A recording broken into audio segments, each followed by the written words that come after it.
Hello, I'm Philip Stoten for ScoopTalk. I'm here at Electronica 2016, and I'm joined by a panel of experts to talk about the topic of Industry 4.0 or Internet of Manufacturing and the whole idea of a connected industry. I'm joined by Bjorn from KIK, by Kevin Decker from Route Solutions, and Pierre Ball from Lacroix.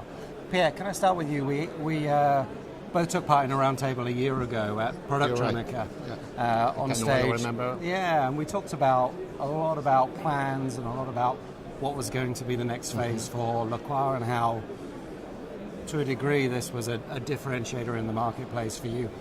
What's happened in the last 12 months? Are we making some progress? Well, in fact, when you look at the change and the improvement we made at Lacroix in terms of strategy, we defined also a new banner called Connected Technologies for Smarter Industry. So this means that, in fact, it's really important for us internally to have a connected technologies running and also for our customers. And we strongly believe that the future, and that's a big strategy behind within Lacroix Groups, to develop and to build the company into that direction. Here I would say over the past years we had a major initiative in order to improve our capabilities to offer, in fact, connected technologies and also to take advantage of the smarter industry. Yeah, and I think it's really interesting. I've talked to a number of contract manufacturers here at the show, and there's the two sides to IoT and IoM, where one, it's bringing us benefits in terms of efficiency, but it's also bringing us opportunities in the market in terms of smart homes, smart environment, all those connected Yeah, in things. fact, you're perfectly right. When you look at the situation, if you are a manufacturer leader or if you are an operation leader, you have to manage two things. You have processes becoming even more complex every day, and at the same time, you need to show even more agility. So that's really a big challenge. And here, IoT or IoM is really one good solution, or two, in fact, which we focus on in order to build the company with even more agility in order to get the benefits for our customers, for Lacroix as well, and to create more value at the end of the day. Yeah. And Kevin, when you look at it from your point of view, does what Pierre says resonate with what you're hearing from customers? And what are they, as an integrator of an MES system, what are they demanding from you in terms of Industry 4.0 solutions? Well, one of the very interesting things over the last year or so is how Industry 4.0 has kind of moved from the theoretical to the practical. Yeah. So we're actually putting these ideas, great ideas, and seeing how do we put them into place in an actual working environment every day and delivering results. And it's been nice to see how few compromises we've actually had to make. The things that people want to do generally, and sometimes not 100%, but generally are getting implemented the way they've drawn them out, and the way they was originally planned to do. Yeah, so we're seeing that theory being turned into practice. Absolutely. Provided, organizationally, it's really important to get buy-off from and participation from production, from management, of course, from IT. That's critical. And then technologically, it's important to be able to overcome some of the biggest challenges. And by all means, the biggest challenge, we hear that in surveys, we hear that on a daily basis from our customers, is data. Industry 4.0 is all about data, the reliability of the data, the accuracy of the data, the security of the data, and we've made some really, really big strides there. Yeah, and being able to manipulate and use that data. Beyond, we've talked in the past about this. One of the things that I found when people are going from this theory to practice stages, where do they start? What's a simple solution that they can apply in their factory that's going to show them Industry 4.0 maybe works in one area and give them the confidence to go on elsewhere? You've done a couple of case studies on particular solutions. Tell me a bit about those. Yeah, so we find that there is a sort of sense of being overwhelmed when you think about Industry 4.0. It's a very broad tent that encompasses a lot of different technologies. It might be very expensive, it might require a lot of time and effort. So where do you start? And there's also risk that you go down the wrong road. So one of the things that we offer, and we have some success with that, is for a $20,000 investment, you can start in one area, in our case in the thermal process. Go through all the steps of getting the smart technology, meaning, like Kevin mentioned, that it's no longer just about the machine, it's about the data that you can get from that machine.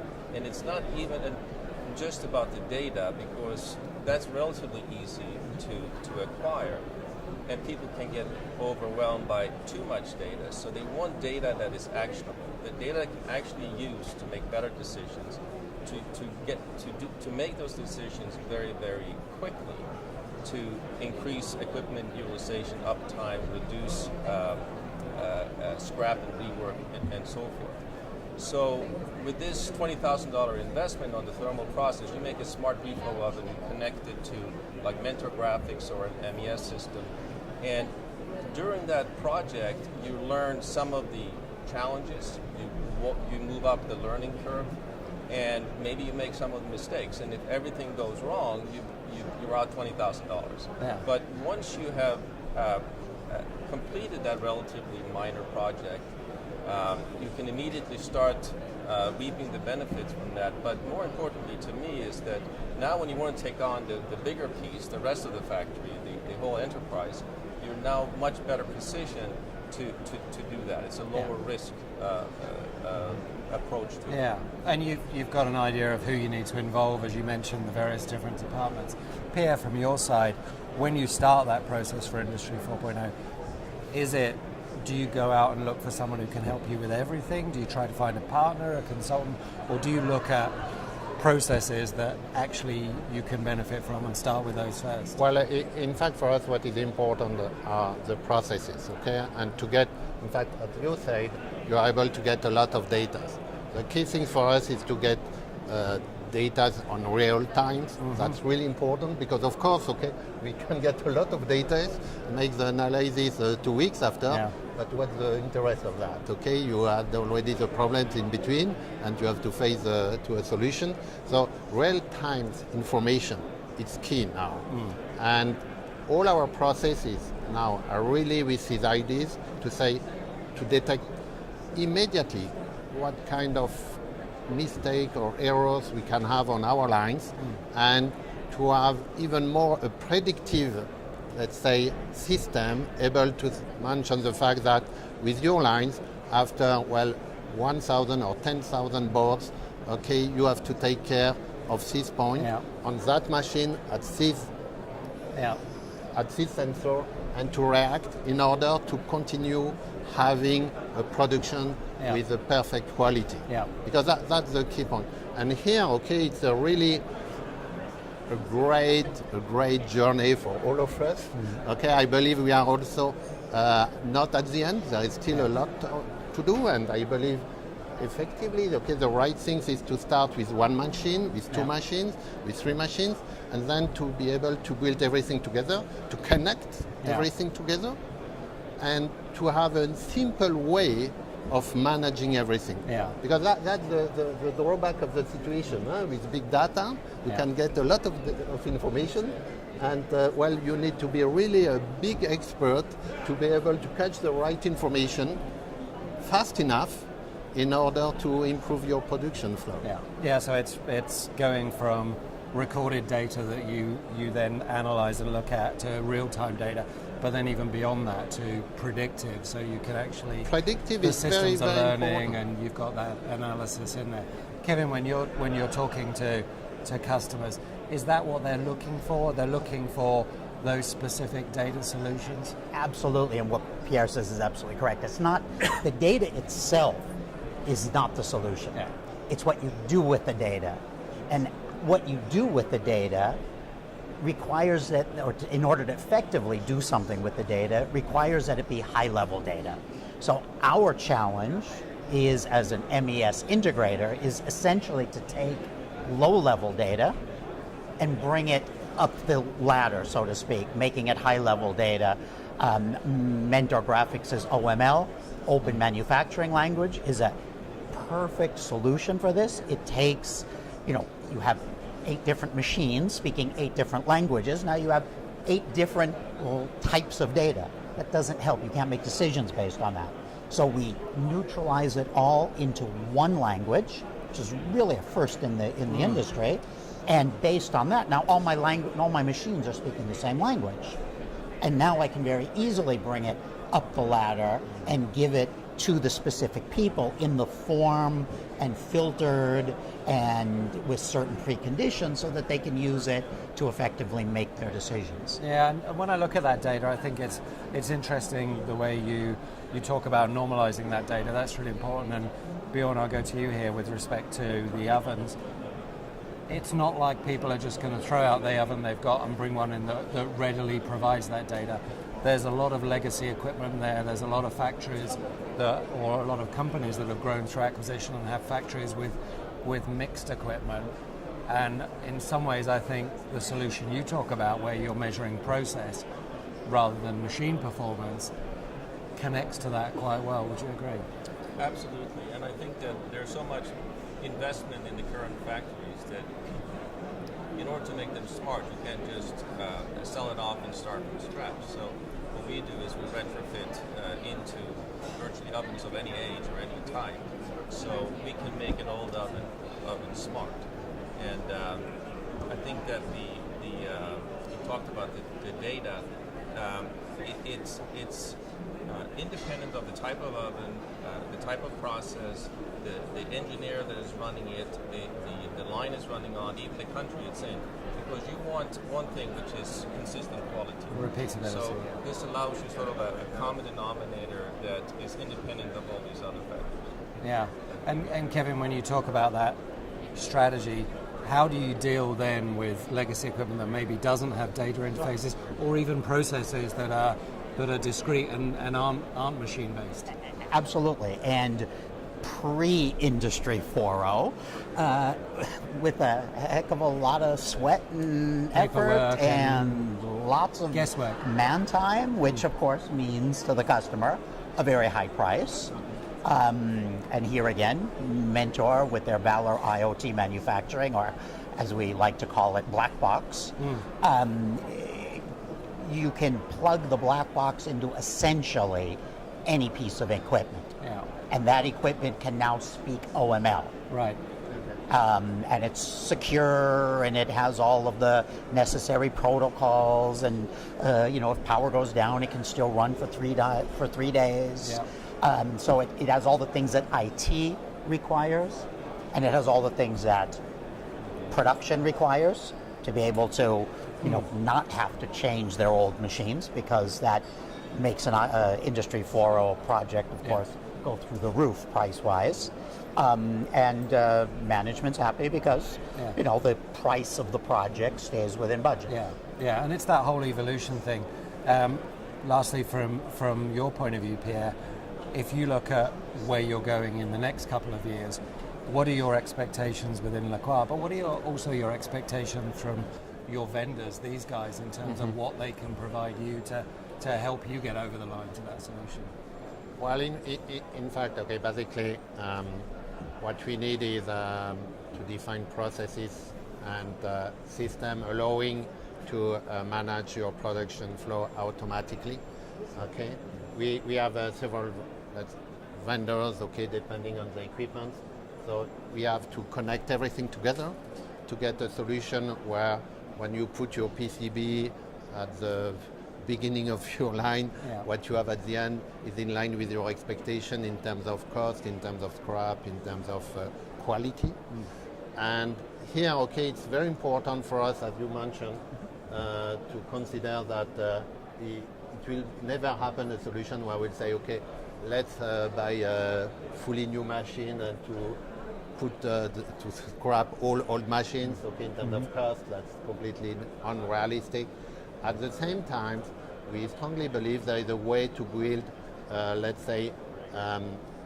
good IoM or IoT process step by step, because it's a question of being, let's say, intelligent enough, and I believe you are fully in the right direction here, okay, to develop systems allowing to manage everything, whatever is the manufacturer for manufacturer names for one equipment, and also to listen to the customer, because at the end of the day, okay, we should not forget one thing is we are going to go with batches even smaller. Okay, we need to have flexibility, agility. So that means you are moving from one batch to the next one very quickly. And if you have your reflow, which is able, to adapt themselves automatically, because they are able to take the information on the PCB, and now it's a new batch, a new PCB, I have to adapt my oven, okay? And then when the PCB is starting in the oven, it's already the right calibration. Yeah. In terms of cost saving, it's great, and you create value for your customers. Yeah. So it looks not impossible, no? It's quite simple to say. But I believe the key things behind this is to say, today we have, let's say, a production flow, we have a logistic flow, and you have a, let's say, a data flow. Tomorrow, you will have everything on the board. Yeah. Okay, you will have the PCB who will say to the machine, oh, I am coming, please prepare yourself like this, Yeah. okay, because that's the way I need to go through your through your systems. And that's a great, Yeah. let's say, way of thinking suddenly. Yeah, it's because that batch in size fact, of one. okay, you have a process flow so flexible, so good with agility, because at the end of the day, that's the key point, okay, to be able to be really really flexible, and to be able also to move from one batch to the next one, Yeah. without spending time to calibrate all your machine manually, okay? And like you say, the key point also is to have a good dashboard where everybody can immediately see what he has to do, Yeah. And without what data spending it is. 2 hours of thinking and brainstorming and so on. Yeah. And here, okay, this will be the future for Lacroix. This Yeah. is the direction we are taking. So we're taking cumbersome and complex, even growing more complexity in terms of process, and we're trying to create something that's faster and more agile, Yeah. and batch size 1, Industry 4.0 allows us to do that. Lastly, from you two guys, starting with Bjorn, what have you got coming down the pipeline that's going to help Pierre achieve his goals?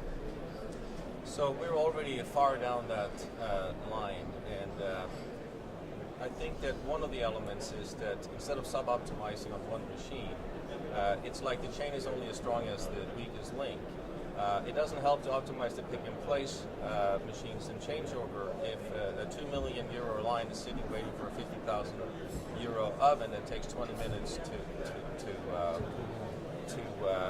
stabilize. So we need to get that information out of the machine onto the network, onto MES, in a form that provides value.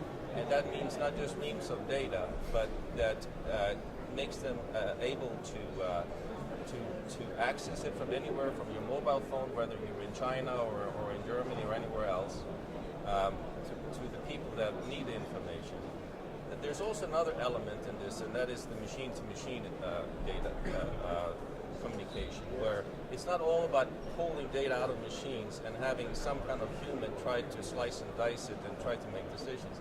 I think you'll see more and more where the machines themselves will make these adjustments without the human intervention. Yeah. You see that today with the SPI adjusting the printer and so forth. And you're going to see more of that also on the thermal process side in the future. Okay. Kevin, last word. Well, this is also kind of along the lines of what Bjorn said. I think we need to add a tense to the Industry 4.0 conversation. We're always talking about knowing what's happening now, presently. We're always talking about knowing what happened 2 minutes ago or 2 hours ago. It really starts getting interested if we can start using the future tense and saying, using the information, the data, everything that I'm gathering, how do I use that to make better decisions going forward? Yeah.